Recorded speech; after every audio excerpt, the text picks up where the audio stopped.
And believe me, nothing will be private. The goal is to have everything on computer in the AI records. So nothing in your life will be private. We've been deluded into this place where science has made our lives, simpler, and we have not been made capable or independent. On the contrary, so I think as society, we have to take responsibility for that because we went along with it. We bought the drug.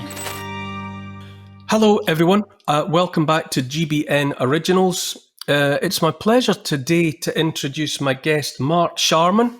He was a long-time TV exec with ITV and Sky TV. More recently, though, he's been making independent films with independent filmmakers. His latest offering in that context is called The Agenda, Their Vision, Your Future. I've watched it a couple of times, found it compelling to say the least. There's many adjectives I could use, but thank you very much for joining me today, Mark. My pleasure. To get right into it, for those watching this who haven't yet watched The Agenda, could you maybe give a summary of what it's about? Well, I think if I quote Nick Hudson at the top of the film, he says that there's always been a lust for power and the lust to control other people. And throughout time, the problem is that those who would control now have the tools to do it through digital ID, surveillance, AI, and digital currencies. They can actually control almost every aspect of our lives. And the tool for delivering this seems to be the United Nations Agenda 2030, which not many of the public are aware of, and yet it's such an enormous commitment.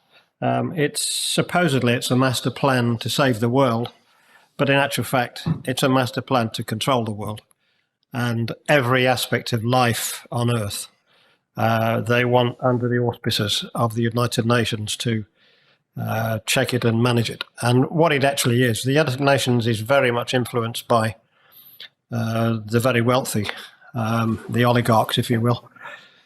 And it's a recurrence of a long lost dream called technocracy. Going back to the 1930s, there was a belief that the world is too big and too important to be decided by democracy and democratic vote of ordinary people.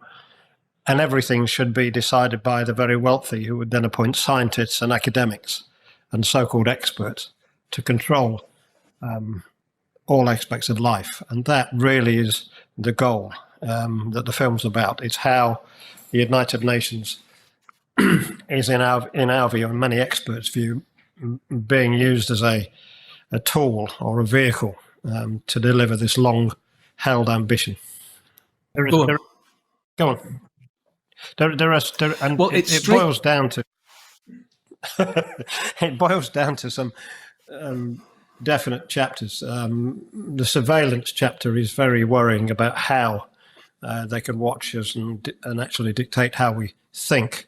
But of course, it also goes into the change of currency, the fiat currency, which we all know is predicted to collapse, and the new currency is likely to be based on tokens or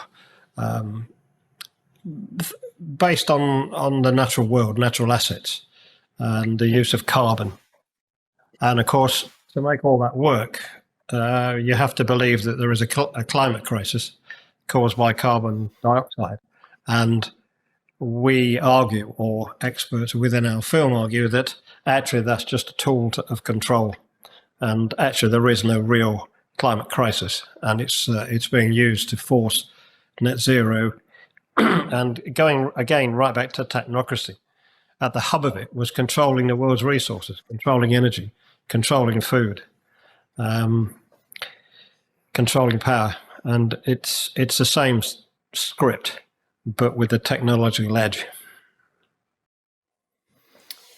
It strikes me, and I think the point is almost made by someone speaking in the film, that it's been very clever the way in which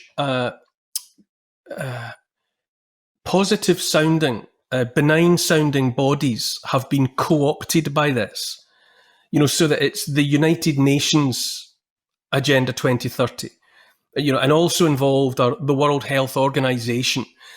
There are groups that people would just quietly assume had all of our best, intentions, had all of our best hopes in hand.